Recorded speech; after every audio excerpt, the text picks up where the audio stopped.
Nuggets have 5-on-4. And Jokic, oh no! No! Keep the players on the bench.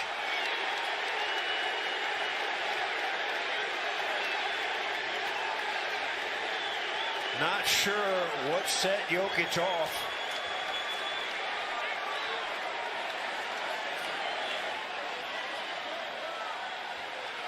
Oh, so Morris banging Jokic first. They'll take. Of course, you know that the Nuggets have history with the Morris brothers, particularly Marcus Morris. So a couple of checks, and we'll see how the officials sort this one out.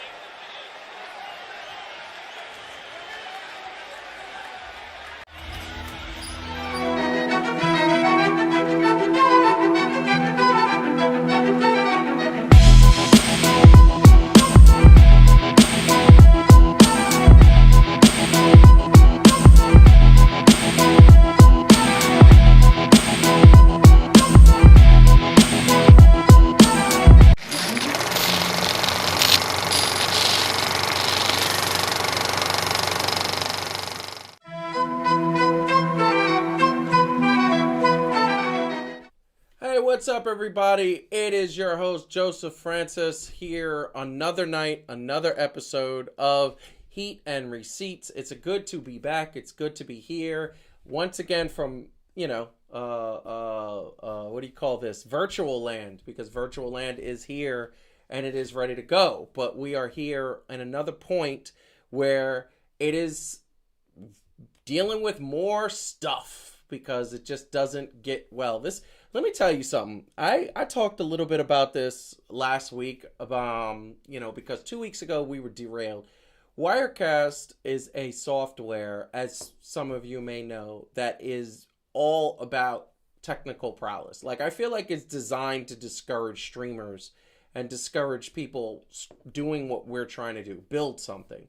Because it's one of those things where right now, normally I can hear myself here. This is how I get the cues. This is how I talk to the people. And now, that's not happening. I can't hear anything except the people I'm going to be talking to. I'm hoping that clears up. But it's just these little kinks that 1 week it works, 1 week it doesn't. It's almost like you got to set the thing up completely every time from scratch. And I think that's the way they design it, starting to realize that that's kind of the way it is. And then it ends up becoming a 2 or 3 day production, which, I guess if you want it bad enough, you do it. So that being said, we iron those out. Hopefully you can hear us. Hopefully everything is good. Hopefully the sound is good. But I will tell you very much that we are happy to be here. And Calvin may be joining us a little bit later. He is stuck in 4-car pileup traffic in Washington State, coming back to Puyallup, I believe, from Seattle. So it's a nice little trek. So for the moment, it is going to just be me. We'll be bringing in Heidi Heidi in a little bit to join us, and then hopefully Calvin will join her soon after. But as you just saw, showed a clip of the Marcus Morris fight, Jokic versus Marcus Morris. These guys brawled, these guys fought, these guys did everything they possibly could to get the thing going the way it is. But I will tell you, Fan2Fan, I don't like to cover too many things that other people have covered. Obviously, ESPN covered this to death. Sports Illustrated covered it to death. Fox Sports covered it to death. But what was amazing to me? Only one person out of the hundreds of broadcasters covered what was really kind of the thing that happened here. Now, for those who don't know, the video took place. That happened. The video happened, it was in the middle of a game. It was totally just a fair play, a block shot, something that was, shouldn't have been dirty, should have been totally a fine situation there. And this happened. Marcus Morris on the floor, Jokic coming from behind and hitting him and essentially, injuring him. He is out. I mean, the way he hit him was pretty bad. Now, the thing that is amazing to this is the post-game stuff, which is the social media. Marquise Morris's brother uh, basically came out on Twitter, tagged, put it out there and said, waited till he turned his back, shaking my head. And then Jokic's brothers came back and responded and said, essentially, you threatened us first. It was a dirty play first. We'll be waiting for you, taking it to the next level. Now, here's the thing that I want to just reiterate. Nobody in any way, shape, or form should be having fights on a basketball court. We've all done it. If you've ever played basketball on street ball, you've had a fight. Things have gotten heated. A strong foul, you drive to the hole, smack on the arm, scratch, somebody forgot to cut their nails, it hurts. In the moment, you're upset. That's what happened here. What happened was Markieff Morris's feelings got a little hurt because Joker just blocked his teammate. He thought it was a foul. It really wasn't. It was a clean basketball play. At worst, it was like a hard foul, which was, that's basketball. And then he decided to take it upon himself to go over and cheap shot him because Joker was actually looking straight and he kind of came in his pervy like that. And the thing that I find absolutely amazing about this is that when you go and you fight somebody, whether you're boxing, whether you're MMA, whether you're on a basketball court, in a football game, in any type of sport, you don't walk up to somebody and hit them and then turn your back. To me, and to probably hundreds and maybe even thousands of years, if you did that, it's highly disrespectful. This guy walked up to him, cheap shotted him, turned his back, and then complained, and his brother complained about the fact that he got hit in the back. But where else was he supposed to hit? Well, here's the problem with all of this situation. There's too many people in this day and age that don't take responsibility for their actions. If you go and you hit somebody on a sport, in a game, you're going to get hit back.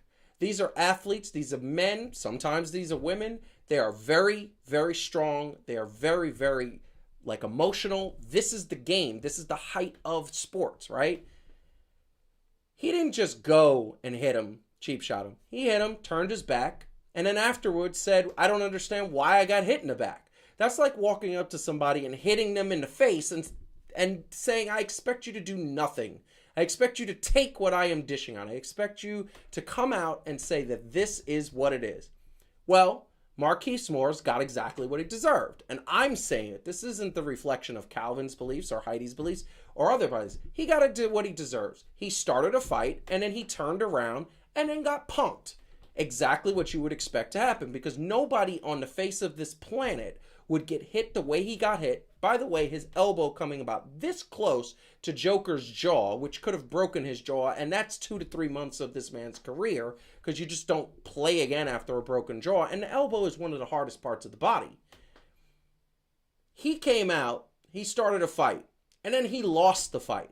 And then his brother complained because his brother is defensive. And I understand trying to defend his brother and trying to say that this is the way it is.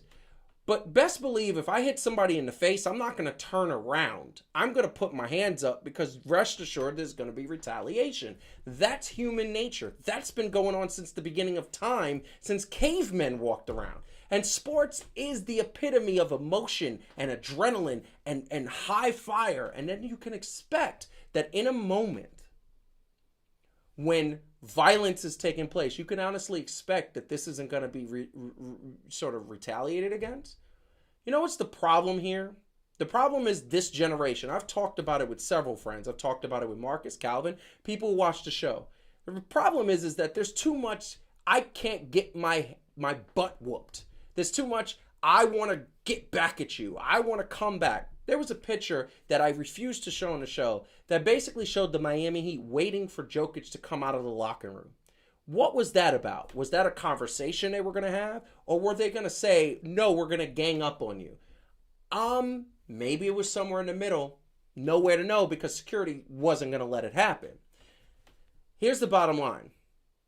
This generation, and I'm talking about the people who are playing in their 20s, and maybe even in their 30s, who forgot what 90s basketball was all about. That play regularly happened. Rick Mahorn did it to Larry Bird, Bill Laimbeer, Larry Bird. Larry Bird was in a lot of these sort of skirmishes. It happened. Anthony Mason, if you came down the lane and you expected to get a clean layup, he was going to elbow you in your throat. That happened multiple times. He got suspended a couple of times. And they kept doing it because that was what the game was. And now we're starting to see a traction back to that hardcore basketball where people have to dig down deep and show their muscles and show their skill and be better than they were. And guess what? This generation can't handle it. Because you see James Harden complaining. You see other players talking about that the rules are messed up. As much as I love Dame Lillard, he's complaining too much. His game isn't on track. So we see a fight. And rather than leave it on the court and squash it, which, by the way, Joker did, and I believe Marquise Morris did as well. I believe they said water under the bridge. No, we had to have the peanut gallery chime in and say, oh, this is what we're going to fight. Here's the bottom line. These guys who are twittering, tweeting, doing all of this stuff, you guys ain't tough. If you were tough, you would have came down to the arena. You would have showed up at these guys' house and did it man to man. You didn't do that. You just sat there and tweeted because that's what people do nowadays. When they can't fight and when they can't get involved, they tweet. They go for emotions. They say, oh, I'm going to go and fight you on a tweet. You had no business being on it. The brothers had no business being on it. It was just childish. And that's what the problem with this game is. And I am thoroughly convinced that the new rules are going to be changed in the next couple of years because they're going to realize these players can't handle it. That the game's going to suffer. And they're going to say, yeah, we made a mistake. We're going to go back to the softer rules that we've seen in the last decade. Well, on that note, I just wanted to get that out there. I'm going to bring Heidi in because I'm sure I said quite a mouthful. You know, I said a lot. What do you think about what I said? I'm actually going to pour my soda once you start talking.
So I'm going to stop right there because apparently we're having audio issues because once again, Wirecast does not do what it's supposed to do.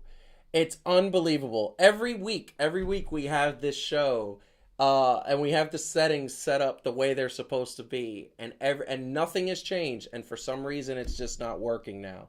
And we are going to 100% get it fixed. I think I'm meant to just talk to myself today. That's what I think is happening. Calvin's in an accident.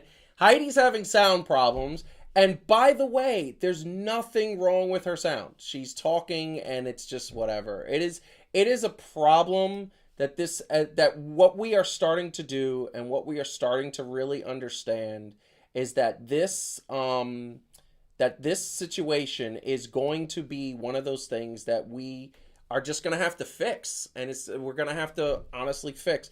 I think this is actually going to work now. So let's try Heidi. Heidi, can you hear us? Can they hear you? Can you hear us? I think you can hear us. Can you hear us? Maybe not. Yes. I think you can hear us. So can you guys hear Heidi out there? Nope. It's horrible. Oh well. I'm gonna do this show by myself, apparently. So unfortunately, it sucks. we have dealt with this, and about a week and a half ago, Wirecast required an update, and we updated the software, and it's been nothing but problems since. And when we literally come back and say, and we've sent emails to Wirecast, I've sent it personally, they don't respond. They say no, there's no response. And we pay an annual fee for tech support, and it never works. And this software it was a lot of money invested, and it just doesn't work. So what we're gonna do is we are gonna take a break, and I'm gonna see if I could fix this, and then we'll come back on and talk a little bit more. So